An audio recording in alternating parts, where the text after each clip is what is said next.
अविराम धूप में एक किसान भारी हाथों से हल चलाते हुए अपने खेत में थकावट से चलता है। सूर्य की हर किरण हथौड़े की मार की तरह महसूस होती है, क्योंकि पसीने उसकी झुर्रियों वाली त्वचा पर धूल के माध्यम से रास्ते बनाते हैं। वह रुक जाता है, छाती उठी हुई, और अपनी आंखों से पसीना पोंछता है, जिससे समय और परिश्रम से बनी गहरी रेखाएं उजागर होती हैं। तालाब के किनारे किसान बैठा है, उसकी थकान शांत शाम पर छाया डाल रही है। बतखें सहजता से तैरती हैं, उनकी शांत उपस्थिति किसान के बोझ का मजाक उड़ाती है। एक बत्तख बोलती है, उसकी आवाज सन्नाटे को चीरती है। तुम हमेशा कड़ी मेहनत करते हो, लेकिन खुद को समय नहीं देते। किसान की आंखें चौड़ी हो जाती हैं। तुम बात कर रहे हो?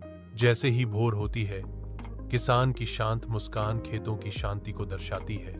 उसका चेहरा संतोष से चमकता है, अपने हाथों के ईमानदार श्रम में आनंद पाता है। सुबह की शांति में वह समझता है, जीवन में कड़ी मेहनत और शांति दोनों की आवश्यकता होती है।